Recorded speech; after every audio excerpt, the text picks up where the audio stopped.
Two vascular surgeons walk into a bar and come out with a podcast. We are talking everything vascular and not. Welcome to the Life of Flow podcast. The following podcast is not relating to my teachings and work at Del Cedar Medical Center and is for entertainment purposes only. Hello, everyone. Welcome to another episode of the Life of Flow podcast. And today we are re-releasing one of our favorite episodes with Dr. Antonio Muñoa, the legend, where he talks about his time in the jungles of Chiapas doing general surgery, dealing with sketchy characters, armed conflicts, sketchy flights, all the good stuff. And we dubbed it with the magic and permission of our AI overlords. They gave us a French accent, which I thought it was funny. So I hope you guys enjoy and let us know if you want to see more of these Spanish episodes dubbed into English. Vamos. Welcome, friends, to our podcast, Life of Flow, a life full of flow.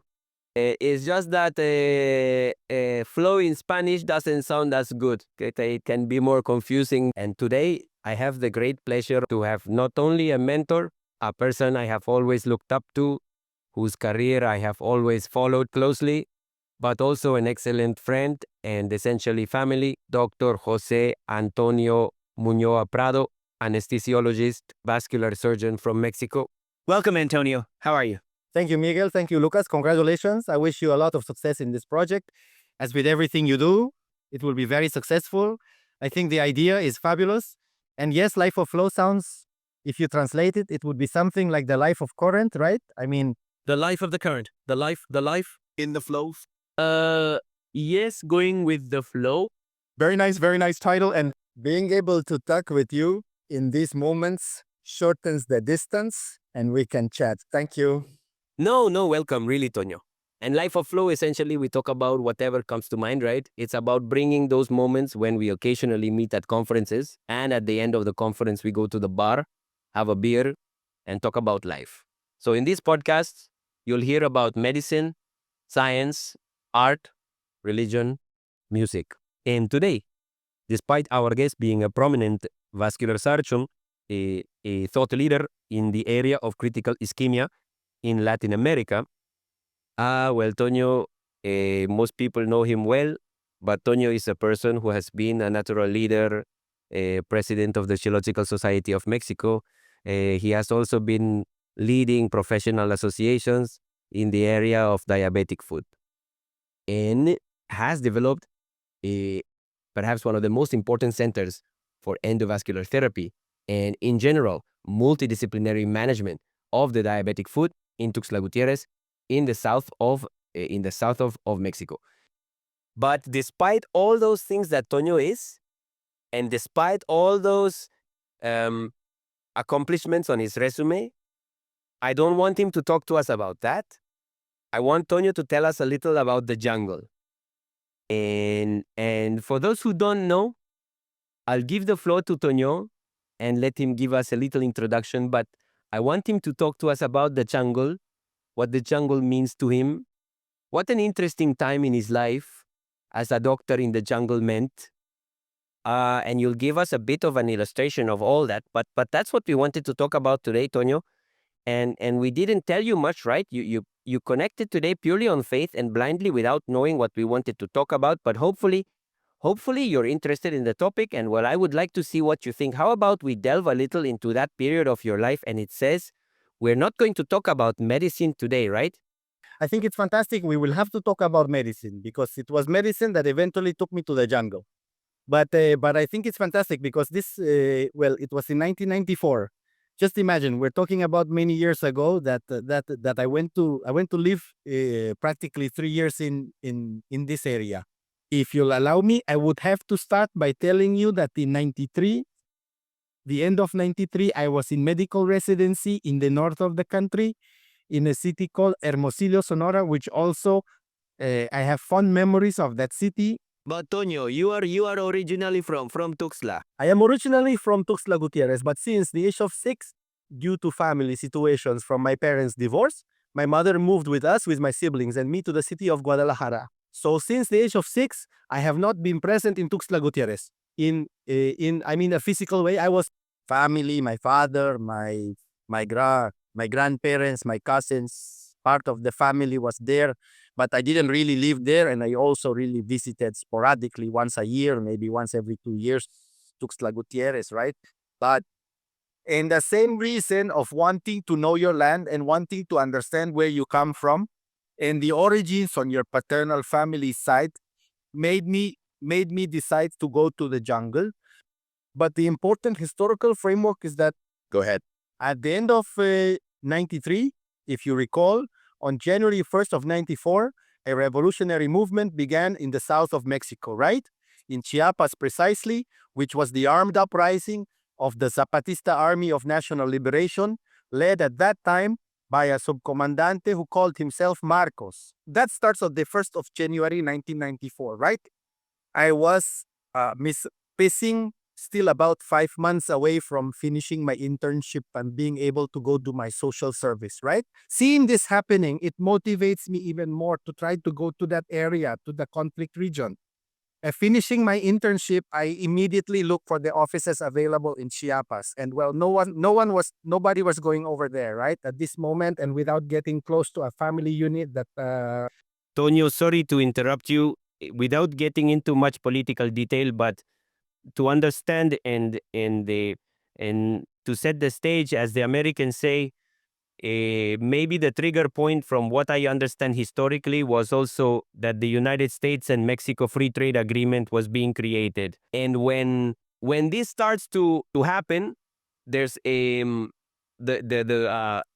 army or the Zapatista movement comes to protect in one way or another indigenous interests and to try to fight in one way or another for the repatriation also of lands they owned. But that's what I understand from that era. Tell me if I'm right in that this is the structure of where the situation came from ideologically and the timing. Look, I think it is a war that still does not have a clear and real interpretation of what happened. It is full of say, situations and theories of information. One of my life's goals is to write a book about this. And well, I can tell you what the indigenous groups were requesting was valid. I mean, there was a solid humanitarian and solidarity argument with the indigenous groups of this armed uprising. However, from my perspective, it was a manipulated movement, right? A movement manipulated by other dark forces in the country, many of which are unfortunately present in our government today. Yes? But those leftists did not want to be part of the government, but did not want to transition to the world of the free market, of free trade, are the ones who manipulated, I think, this situation to generate this armed conflict using an indigenous banner, I believe, with solid arguments, but ultimately led to very little. That is the reality of what happened during that time. But you're a young doctor. You just graduated, and this story captivates you. Why? What captivated you? What pulls you? What draws you to say, damn, I'm interested. I want to understand, and maybe I'm going there. And not only that, I want to participate. Exactly. Yes, I think they moved me. I had already decided to go do my social service in Chiapas, right? But this made me do the social service near the armed movement, not just in Chiapas, because the armed movement was planned for an area of jungle forest and jungle. That's where the movement started. So I practically went to 22 kilometers from where the Zapatista movement originated. And what drives me to this is my desire to know my roots and feel part of a state that at that time felt very distant to me. I wanted to experience this history up close. I've always liked history, and I wanted to live this historical moment of my country firsthand, not just have someone else tell it to me. And well, they are obviously that too, the slightly philanthropic or pro-infectionist heart, which I was trying to take on also with a left-wing flag, not too radical if you wish, but finally ideologically somewhat conceptualized in the cities. When you don't know it closely, you think so. So all that drives me to apply for my community, which is 4 kilometers from a municipal seat that is Comitan, but the town was called or is called El Señor del Pozo, right? I was there for 1 year. During this year, I faced many situations or how the groups themselves cannot collaborate or work together. If there is a difference in terms of religion, forget it. They can no longer work Catholics against Christians, against atheists. I mean, they can no longer, if they are from the party, from a right-wing political party against the left, they can't hate them. So you divide the pie, right? And besides, the one on the left, who is Catholic, cannot work with the one on the left, who is Christian, right? And then comes the part of, here in Mexico, there is a form of land ownership. That is, there are owners who are private property. There are owners who are communities, and there are larger ones that are ejidos. So those land properties also cause the social interest in this area to be divided and fractured even more. When I arrived at this community, they assigned me the task of creating what were they called? Groups, like health councils in each one. There were 4 communities, health councils in each of the 4 communities that I had to look after. Well, no, I had to create 36 health councils. In one community, they were Catholics. In another community, they were from the PRI. In another community, they were from this. So it was an impressive and very complicated division. And for example, that's where the first anecdote I want to tell you comes from. Come on. Well, imagine it's a community where all the houses are basically made from what is naturally available there. Tonio, give us a concept. Give us an imaginary concept, because there will be some people who might see, who are listening to this in the United States and have no idea of what is that. Although we were close to the municipal seat, that is 4 kilometers from a city, let's say already colonial, somewhat like San Cristobal de las Casas, which Miguel already knows. And I hope you will visit one day, Lucas. 4 kilometers away, there is nothing like that. The houses are already made of wood, right? Most of them. I decided to request a block making machine from the federal government, which is used to make the bricks, the building blocks for houses, right? About 8 months later, they delivered the block making machine to me, right? I didn't even remember anymore. Suddenly a government truck arrived. Here is your block making machine, doctor. Where should we put it? It was okay. I called one of the people from the health committees and I say, hey, where should we put it? Well, look, in front of my house, there's a light pole and we can get power from there because electricity wasn't something that was available in all houses either. Oh, well, okay. Let's put the block machine there. So the block machine is set up in a community called El Ocote. This community had the particularity that it was the people who were most concerned about their progress and care. Many of them had been migrants who returned and had a different concept. And so they were the first to start building brick houses, right? It is worth mentioning that when they started doing that, the rest of the community burned their house because they were not allowing changes. I mean, my countrymen are sometimes that dramatic and radical. But nevertheless, an effort, the Okot community was already allowed to create their houses. Very beautiful. I mean, very well made, right? In terms of their garden, their spaces. So there I left this business with the block maker. And it turns out that the material for making the block machine was in a community called San Miguel, right? And the road that is being built was constructed by a community called San Andres. So that block machine, do you know how many blocks it built during the time it was there? 0. So it turns out that the machine was at the light pole in the Locote neighborhood and the material was in San Miguel. And then the people from San Miguel said, okay, fine, yes, I'll let you use my material, but the blocks stay here. But the road was built by San Andres and the others said, no, they don't go through my road. So that's where everything got stuck. The Zapatista war actually lasted a short time. The war reached its peak intensity in 15 to 20 days, right? Where there were even bombings there near those areas where many soldiers and many indigenous people died in this conflict. However, it was fast, it was swift, right? And those are some of the things that make one suspect that there was underlying manipulation of this. Because I know very few words is guerrillas or armies that rise in arms and within less than 1 month, you dismantle them without even having created guerrillas because there weren't even any guerrillas. So yes, it was all very strange. However, there was still a low-intensity conflict, not open warfare, but many rumors, a lot of military patrols, and several stressful situations there in the area. That year of my social service passes, I finished, but Well, I was still thrilled to be there, and then I looked for a job further into the jungle in a community called Altamirano, Chiapas, basically the heart of Zapatismo. And sorry, Tonio, for interrupting you. General physician. General practitioner. Okay, this is you haven't done residency. You're not a surgeon. You're not operating or what, but you have finished it. The social service is 1 year. It's 1 year, that's correct. That is, you've already finished. Essentially, at this moment, you could have gone to Mexico City and started a residency. Yes and no, because there was still a period of time where I had to prepare for the exam. You have to take exams and all that. But at that moment, you feel, let's see, question.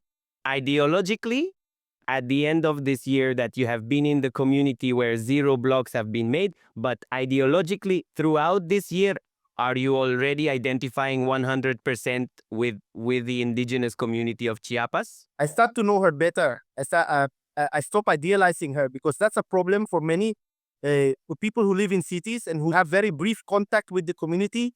They idealize them, and then they become protectors. I'm from there, overprotective of an indigenous community, right? That's where I think, or I'm convinced, because, well, I have been working with indigenous communities for years. Later, as guys, I continued working with them, where it is like any community. You will find good and bad, lazy and hardworking, rich and poor, corrupt and honest. I mean, it is basically the same. It's a human structure that repeats in every segment of society, right?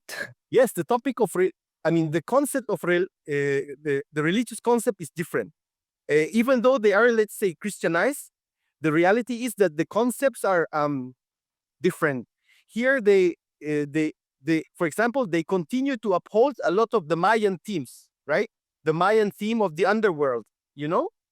The underworld is where the dead go, basically. But it doesn't have a context like we would think of hell. It's simply the area where the dead were buried. It is not heaven. There is no hell. It's where the dead were buried. It's the underworld. So certain concepts of this are still embedded in the same churches or religions, imposed Christian or Catholic. They don't get rid of that. Most of the temples in Mexico, and I believe many in Latin America, surely in Peru as well, are built. The Catholic temples are built on what used to be a pre-Hispanic temple, whether Aztec, Maya, or Olmec. So they built the churches over those areas. And many of these churches, or the indigenous people who were the ones building the churches, hid their idols within the very construction of the church. Even though the Virgin of Guadalupe was there, they were praying to an Aztec goddess, right? So one way or another, you can't easily remove something that has been there for 1,000 years, and that continues to be passed down from family to family. The Day of the Dead in Mexico is just one example of that religious paganism where the Catholic Church had to take this entirely pre-Hispanic celebration and transform it and give it a twist to draw people into their churches, right? So, but well, to your question, I feel I was left with more clarity, and that gave me peace because I didn't become an obsessive or a protectionist. Obtuse about the indigenous people, which is where I see a lot of people end up. But they are those groups who go for a week and return to their land, right? I mean, they're not really. Is it simple? I mean, you put on the shirt, you identify, you live, you learn more, and now you have a more educated point of view, but still, you make the decision to go further. But why? Why didn't you leave? What made you stay? Because there was still a certain level of history at that thing, and that made me more addicted to being there. In my time, some agreements were signed, the agreements of Laranza and the agreements of Aguascalientes, which were 8 kilometers from where I was, where agreements with the Mexican government were signed, granting the indigenous communities certain independence, so to speak, right? So I wanted to be part of that. It was the fervor of actively participating in a moment that was in a way historical for the country of Mexico and for this area of the country. As most of my colleagues at that time decided to take courses to prepare for the national residency exam, they left. Yes, I kept studying, but I didn't move to a course. I preferred to live the experience. I arrived in the city of Altamirano, which is beautiful, huh? Look, from where I am, Señor del Pozo to Altamirano, it must be, if I remember correctly, about 34 kilometers, but it's a beautiful mountain with fabulous mist, tremendous trunks, beautiful trees. It is really paradisiacal, that place. It's like a jungle forest. But now we're talking further in jungle. Further in, yes, already. Yeah, not yet jungle. Yeah, right now, I'll explain the difference, but that's already what's called the rainforest. Always raining, something like that. The thing is that there in Altamirano, those of us who came from outside used to say that Altamirano was the gateway to the jungle. From there downwards, it was basically jungle. And now, yes, a tropical jungle. But those in the jungle would say it was the exit door, right? Everything has a different context. Now, so for the indigenous people, in this case, the Lacandons who live in the jungle, that's the exit door of the jungle. And that road I'm telling you about of 54 kilometers is a road that was normally dirt and very bad. Since there was this armed conflict, the Mexican government and the army built a paved road. In less than 8 months, they made that road. Obviously, what they were looking for was speed to address any conflict that might arise in that area. So town access to this became much faster. And upon arriving there, the hospital where I worked, a new hospital, practically all of this was managed by the government. So it was an even more complicated challenge because I was considered one of the bad guys to them. I was a government doctor, even though I had to care for the indigenous groups. No, I didn't see soldiers. The soldiers have another medical service, right? So it was a bit contradictory, all that, but well, there. I go to that hospital in Altamirano, beautiful hospital, beautiful place, and right next to the hospital of Altamirano. Toño, to understand, because I have been to Tuxtla. Yes. From Tuxtla Airport to Altamirano, how long does it take? Right now, with the new roads, it must be about 7 hours. 7 hours? Yes, 7 hours more or less. With the new roads, how long did it take with the old roads? No, well, you travel by plane. The roads were so bad that it could take you 18 hours. Wow! I mean, for you to go there, you had to go by small plane. I was telling Lucas that at that moment, the army had already built a paved road to try to any conflict stop it quickly. So that allowed me to travel about an hour and a half or 2 hours, more or less, on the paved road to reach Altamirano, which I also had to do operations in an airplane when I was working in social service. Then suddenly there was a case, there had been a suspected case of whooping cough. Whooping cough, I saw it in university as something historical, right? Something that wasn't seen anymore. So that's how they asked for volunteers. Let's see. Listen, we have to go to San Bartolo to make a furrow, an epidemiological fence. Who wants to volunteer? And I was the only one. So I got up and became very good friends with an aviation captain from here, and he's passed away now. But he was a legendary captain, Captain Tovar. Yes, that captain with Captain Tovar. I think I had 10 or 12 flights through the jungle. But I'm going to tell you about the first one because it was very funny. He tells me, no, well, doctor, go to the Comitan airport. And there, they have instructions to take you to San Bartolo. All right, then, okay. So I arrive at the airport, but my concept of an airport was like Tuxtlas, right? I mean, hey, with 3 Cessna planes, a long dirt strip that could be a soccer field.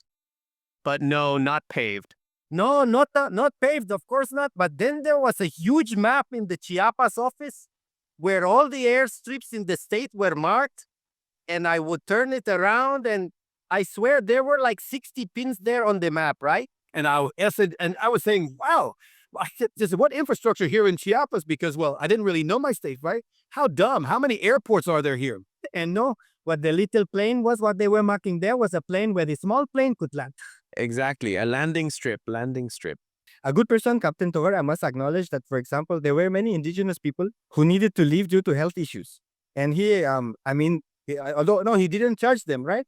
I mean, he would pick them up if he went and they said, listen, she's pregnant, can you take her? He would bring her on board and vice versa. When they arrived, the indigenous people would come to see when a plane could wait to take them back. So I always ended up sharing the Cessna with some indigenous person. I don't know if you've been in in a Cessna, and even less so in an old Cessna without maintenance. But it's an enormous noise in the cabin. I mean, you shout at the captain and can't hear anything. Hey, because we didn't have these things either. No. So the No, one of the things when I did finish my social service in Costa Rica, I worked in the southern Pacific of Costa Rica, which was 6 hours, 7 hours by car. But we took small planes to go there to see patients. And I remember that one of the things that impressed me the most, if I had been flying all my life, right? And the plane always moved up and down, right? When there was a little turbulence, this thing, man, doesn't just move up and down. It moved to the sides, dude. And that small plane tilts in every direction and you see the captain's calmness, but it moves in a way that you swear you're going to die, dude. I mean, and I imagine in the ones you're talking about, maybe mine were a bit more advanced. This must be a tin can with wings, dude. and then I said to Captain Tovar, the classic question you have to ask, hey, Captain, have you ever had an accident? And Captain Tovar turns around and says to me, then I laugh, bro. So I say to him, so do you already know how to fall? 7 times. I mean, like a cat. And there's the airport. There's the runway. I confused runway with airport. That was my mistake. There's the runway. And I looked around. I didn't see anything. Which runway?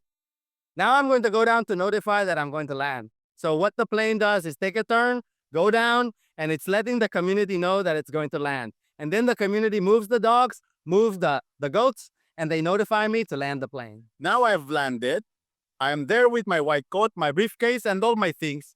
And Captain Tovar says to me, well, doctor, if the weather is good, I'll come for you tomorrow. Oh, well, that's fine. I started working on my epidemiological surveillance and all that stuff. You see, at that time, I was kind of an enthusiast of cameras, of photography. And they had some photographs. They were nice, but in one of those moves I made in my life, everything was lost. But oh well. To look for those photos. They're for the book. The book you're going to write, you need to look in some closet. You know what? The photos must be where your visa for the United States is. Toño lost the visa. He hasn't been able to travel to the United States for a while because he lost the visa at his home. Toño, I imagine those experiences still affect how you practice. And I know we weren't going to talk much about medicine. In one sentence, What do you still carry from those experiences? Because it sounds like a life-shaping experience. From then on, you're not the same person. no, totally. Look, I still up to this date, now with less intensity at this moment, but I still continue up to this day doing what we call surgical campaigns.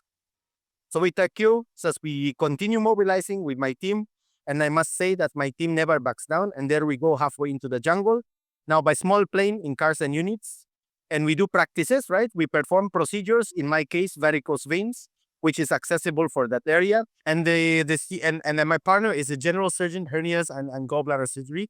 So we bring the laparoscopic equipment, the laser tools and all that. And there have been times when we have done 800 procedures in the year in different communities, and it fills me with satisfaction. All these procedures are free. So well, it's great because you finally make friends. You arrive in communities where they already know you. The truth is that the best meals that I remember them there. Yes.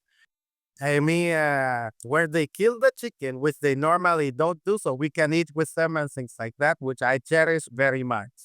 So, yes, it does impact you in the sense that, as I was saying earlier, I understood that indigenous people, after all, are a society like any other where you will find all kinds of people. But the only difference that exists is that the opportunities are entirely different. Both opportunities for health and opportunities for development are fewer for them. And that's where one tries to collaborate, when one is a better, or to reduce the gap that exists, especially in health, which is something so important. Well, that's what I keep trying to do.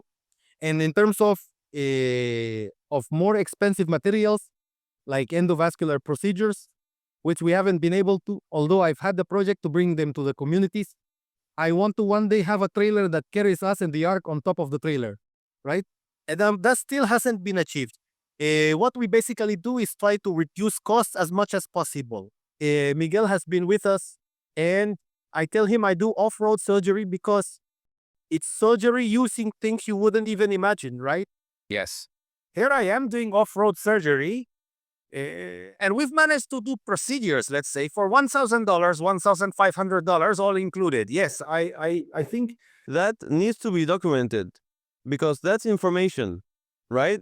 That we don't have here. How to do $1,000 procedure.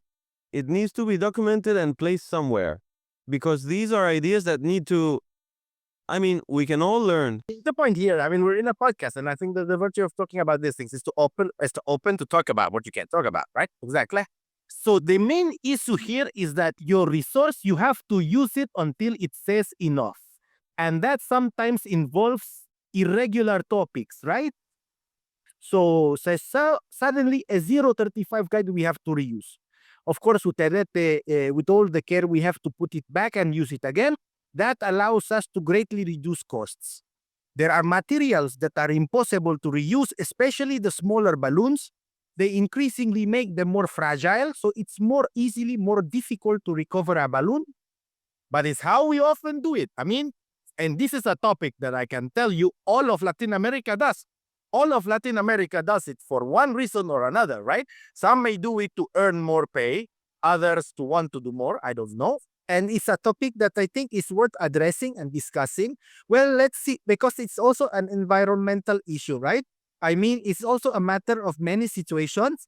All those materials that can otherwise, through processes, regain their qualities and maintain a certain quality for reuse, there should be some degree of work on this. Not everything is possible, but yes.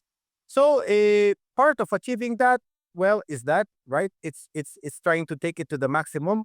What can be done with good deals, also with with what are the distributors or sellers of materials. We have a method where we make one purchase a year, but it's a cash purchase, and that allows me to have lower costs than even public institutions in Mexico. But that's what's important. Tonio, that's the important thing about ideas. Because sometimes if you don't hear something, you don't think it's possible. That's what's important about ideas. I mean, you're telling me that you can reuse a balloon? Well, that idea, that's where innovation comes from, right? Because you're doing it because you practice and you were in the jungle and had to do it. But then, perhaps someone in Argentina or somewhere in Latin America might say, no, wait, I can innovate and create value with something you discovered accidentally. And that's why I say it should be documented because it brings other ideas to life. Total. But also the issue is to look for regulatory methods. I mean, because That's what I was saying. You were the problem. There is an opportunity. There is an opportunity to, and I don't want us to stray too far from the topic, but there is an opportunity to regulate and create, for example, the proper use of re-sterilization. I mean, look, it's clear that this happens everywhere in Latin America. Everywhere. Ask me about my years in Costa Rica, and we called it Pass Me a 035. And the technician would ask you, R or not R? And, R is re-sterilized. You know that if you said R, they would give you one that was cast, that was clean, but suddenly it was a bit bent and you made it work. Yes. But there is suddenly the opportunity to regulate, repack, give it a quality control, and be able to put a product at a level that is at a much more suitable price, but with a quality standard where the balloons can fold up again, because the balloons lose their structure and all that stuff. But anyway, no, it's... But not so much. The point I think that I want to say, which I believe is important, is that that's not Tonio's concern. Tonio is not going to handle the regulation. What Tonio has is the experience, the creativity. Probably Tonio communicates very well. So maybe Tonio's job is to document and bring that idea so that someone else takes it and does it, which might be the passion for that. Because maybe Tonio doesn't have the passion to take it to, okay, how do I package it, re-sterilize it, take it to regulation, all that. That's someone else's job. But anyways, we return to the jungle. Let's go back to the small plane. Peace. Let's go. So Captain Tovar leaves me there and says, if the weather is good, I'll come back tomorrow. I stayed in my epidemiological quarantine for 5 days.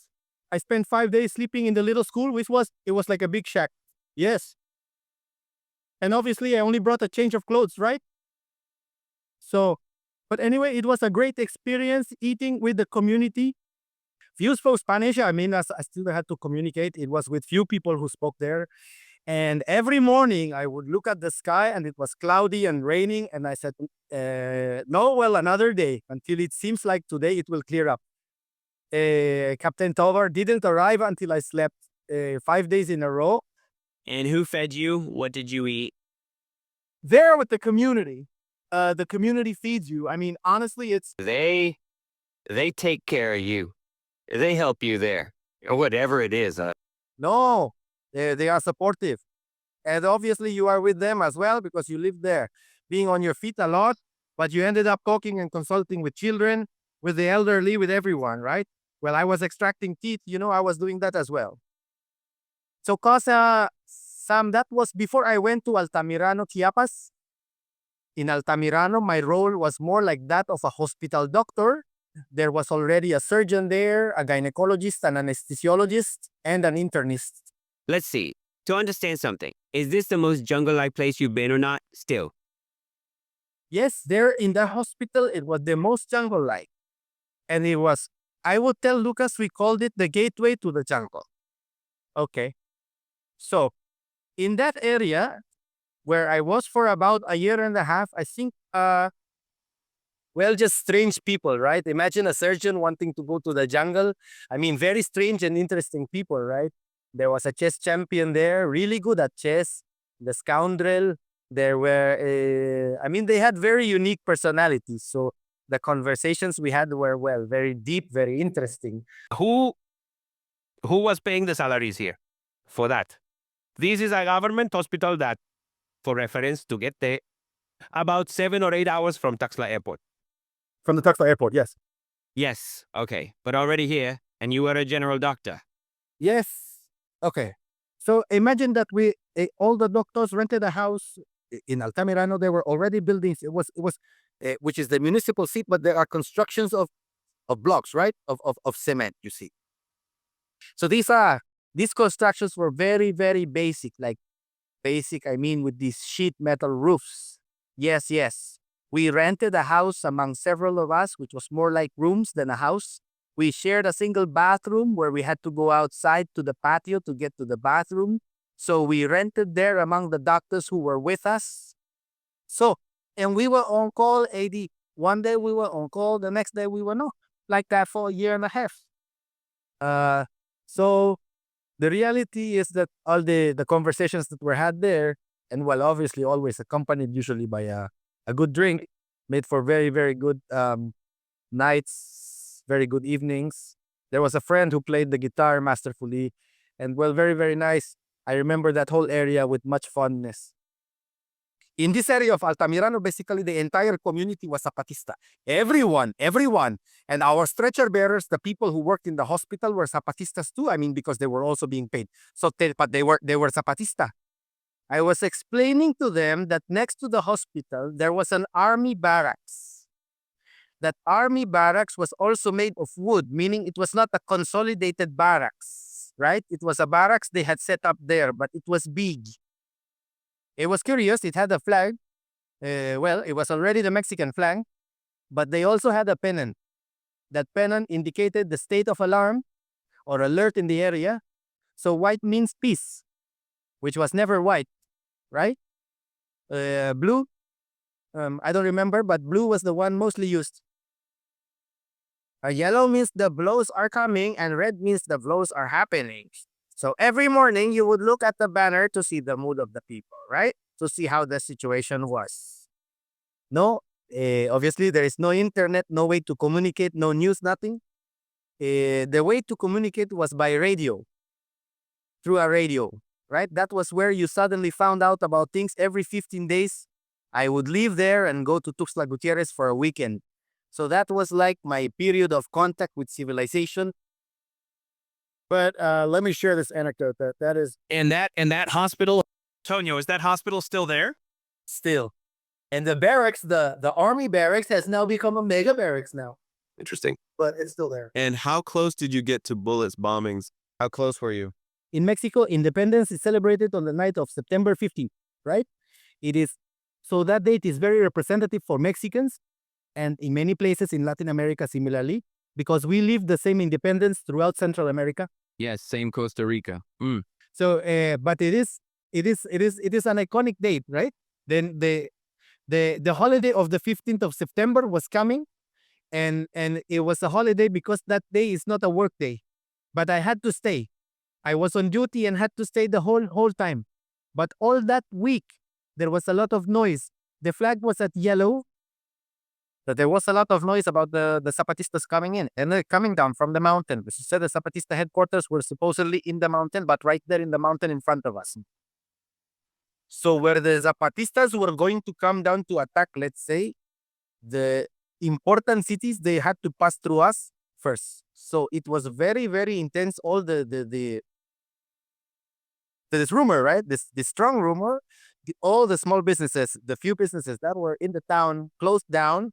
The people disappeared. We would say, yes, they disappeared because they went up the mountain. They are getting ready to come down because they were the same people, right?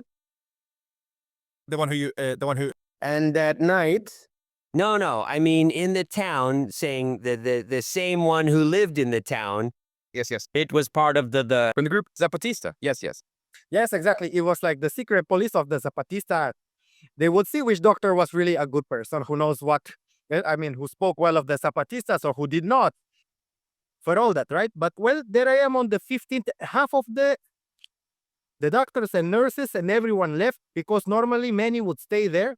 But with the rumor of war, they fled. So only the ones on duty remained, right? It was a nurse and me.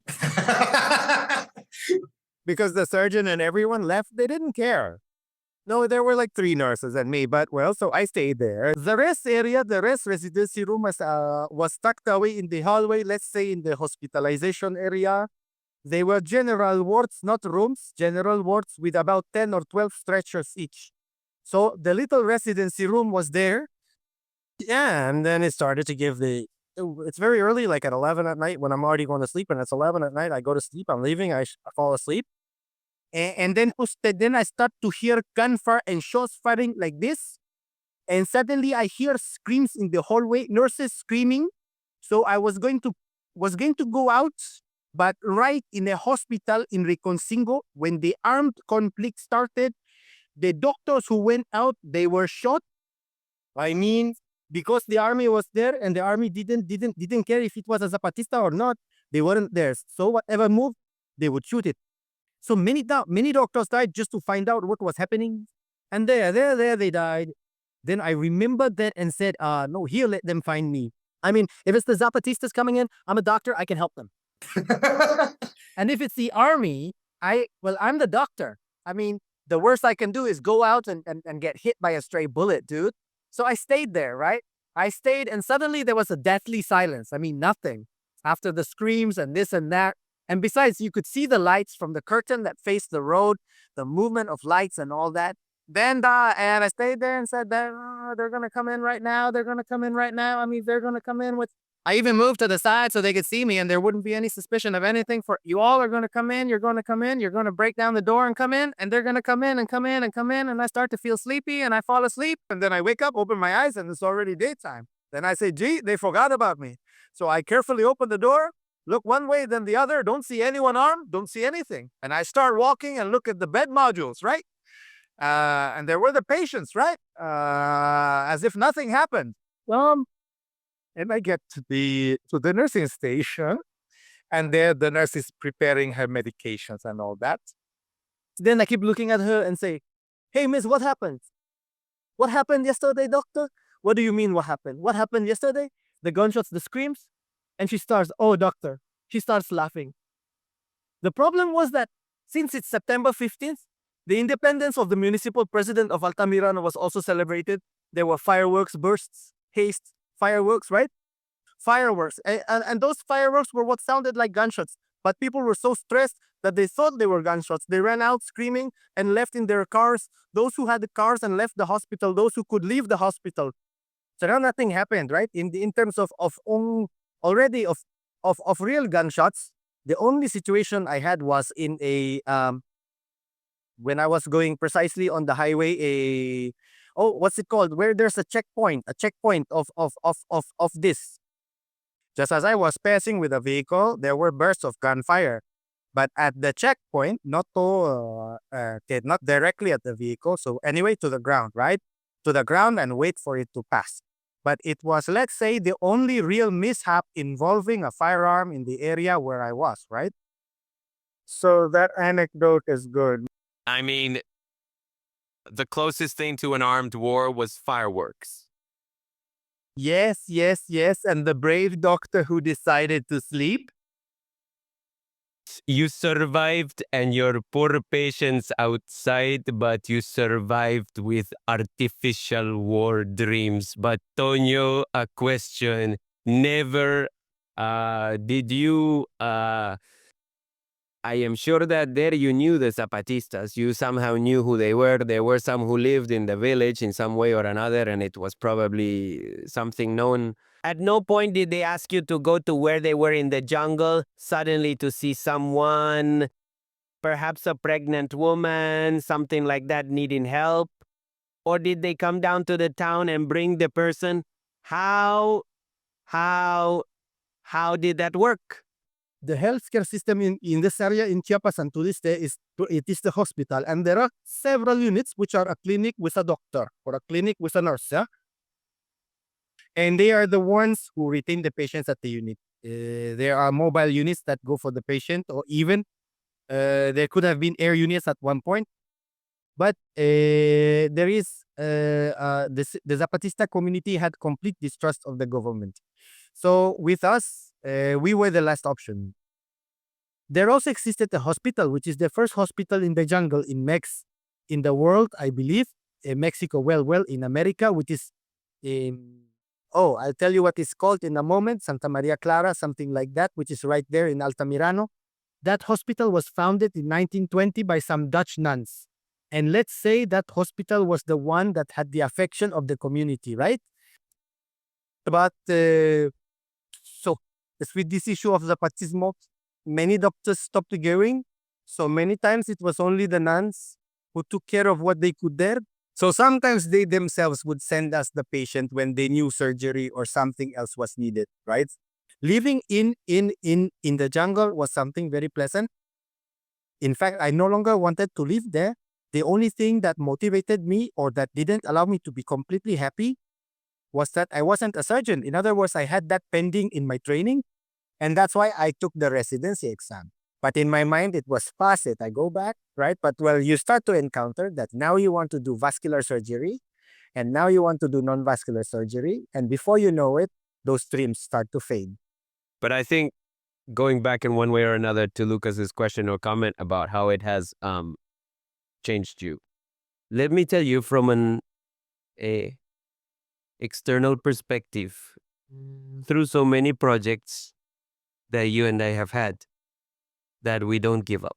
And I think this, I don't know how to say resilience in Spanish. Perseverance, right? Is resilience a word? Oh, is it a word? Okay. Well, if it's the same, resilience.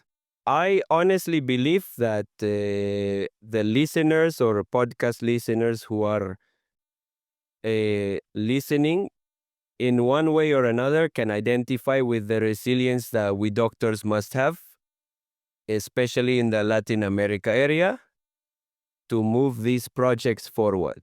Projects of any kind, like education, progress projects. But when you come from that, when you come from working, from having to handle a hemorrhagic dengue with a tube, and that's it. And obviously the consequences for that poor patient are very difficult. But I think it turns you, Tonyo, and this is my perspective, it turns you into a person who doesn't say no to anything. I mean, there is never a problem that cannot be solved. And each problem we have in the projects we do daily is an opportunity to create solutions. And have the imagination and the grit, I don't know how to say it, but it's that persistence, that perseverance to get the task done. And I think, let's see, I don't know if you've contextualized it that way, Tonyo, but I believe that has shaped you in an impressive way, to the point that today you are not afraid of any adversity. I mean, what conditions we live in right now are not better than maybe the conditions you had at that time, and we always find solutions to those problems. There is no problem that cannot be solved. It's just a problem waiting to be solved, and you need the creativity to do it. I don't know. I don't know if it's something that you believe. Look, I think that I want to be clear because obviously I have many friends in different countries. My comment is not going to be against any culture or any situation of or country, but the challenges of the doctor. I'm going to talk about medicine because it's what I know firsthand of the Latin American doctor. The circumstances force him to be a doctor who tries to find an answer with what he has. That makes you brave because in the end, what you have is what you will work with. Because the option of not doing is the one that is not valid. I mean, it is the one that is not acceptable. I mean, you can't just not try to do something. I think that necessity is the mother of invention. I mean, where there's a need, the mother of the problem we have in Latin America, and I am the first to have this, is that we do not organize or document anything. You know, I mean, culturally, we don't have that habit, and that makes the difference ultimately in how history is being written, right? How the history of health, the history of everything is written is through documenting it. And this ultimately ends up as anecdotes because there isn't any document that talks about everything that is done in an emergency room, in gynecology, surgery, traumatology, with limitations, using anesthetic techniques that perhaps haven't been used in 40 or 50 years or are already prohibited in many countries, right? So, however, that is our reality, and we should not be ashamed to talk about it. I mean, that is the point. When I go to a scientific congress and I see my Latin American colleagues who live in Latin America, right? They talk, sorry to say it, they talk about the same things that are done. That is, they speak from a medical center. They speak from an institute that has all the resources, which are the fewest that exist in Latin America, right? But there is no room for that where there is a lack. It's like in vascular surgery, it's like lymphedema. There are no technologies, only techniques. And there's no economic interest in talking about techniques. There are no spaces where this is discussed. I had a talk that was precisely about improving techniques before technology. The technological competition of devices is increasingly trying to make life easier for the operator. And the operator is losing more skills every day, losing more abilities because there is more ease in crossing a lesion, more ease in placing a stent, more ease in everything. But this is ultimately generating a cost. All those new devices and technological developments were a cost, and suddenly we lose the skills or lose those skills generationally. That's where I think, and it's one of my work intentions in the future when I move, is to try to see how the skills or abilities or skills can play an important role in what are becoming the training courses in various places, right? Without fear, without being afraid, without feeling bad, without also trying to assume a lesser position. This is your reality. It would be bad if you weren't doing anything. It would be bad if you said, well, I don't have this, let it go to a third level, right? Well, sometimes that's not feasible. Yes, that's an incredible idea. Yes, I would love it, right? Let's see. I know that we are already concluding. I want to be respectful of your time, Toño, and also of those who are listening to us. I would like to go. Yes. What do you think about taking us one day and doing a show in the jungle? Well, how about we do the program after we operate on 40 patients? Okay, no, let's go. Well, of course, totally, I want to. Of course. I want to work, and then I want us to sit down and talk to do a little show. And if that means it's just with the iPhones, I would love it. And then circulate it around the world with a backdrop From the jungle. which is impossible to do because it's the jungle. What do you think? Does it seem okay to you? I think that's very good, right? We just need to schedule our agenda. I mean, and I say whenever you want, but I do want to take it seriously. So No, I am being completely serious. And when we set the date, I want to go buy small plane. No, seriously. We'll go to Tuxtla, get on a small plane. okay, and I'll surprise you that the pilot is me. Go ahead. How many times? How many times has? Don't tell me that these times you've fallen. And it's my fourth flight, right? I mean, Let's see. I'm going to tell you the situations. The worst that can happen is Toño is flying, and we say to him, Toño, how many times have you crashed? And he turns around and says, with this one or without counting this one? And the answer would be, please, without counting this one, right? Wow, Toño, thank you very much. It has really been great. I love hearing about these things, and it gives even more affection and more depth to the relationship we have. It adds more color to your personality, and I understand much more about where you come from, what makes you tick, like the gringos say. Thank you very much, right, Toe? What do you think? incredible. And It's great. And also, another day we'll talk about Formula One with Lucas. okay, let's go. No, but it's true. Write a book, Toño. Write a book, Toño. Write it. Yes. I have to do that. Do it one day at a time. ChatGPT, you add 3 little things and keep writing. No, really, like an editor. Yes. No. Well, I mean, you write a paragraph and it translates it for you. I am going to try all those things that are pending in the drawer. Starting to work on that book is one of those things, because not just the anecdotes, but also the profound social historical situations and what I got to experience in terms of, and my theory finally of why all this happened and who did it and all that stuff. A little bit of conspiracy. Of course, no, I would love to understand a little more about the historical, economic, and political part as well. Well, Toño, let's say we're leaving this saying. See you soon. Yes. And, bring some local wines for Lucas, that. Wines from the land. It's here. I'm going to take 10 little boxes. Let's see if this time we finish them. Very well. There were 240 wines. Perfect. Okay, Toño, thank you very much. Really, a hug. I love you a lot, and we'll stay in touch, right? Congratulations, friends. Okay. Pure life. Bye-bye.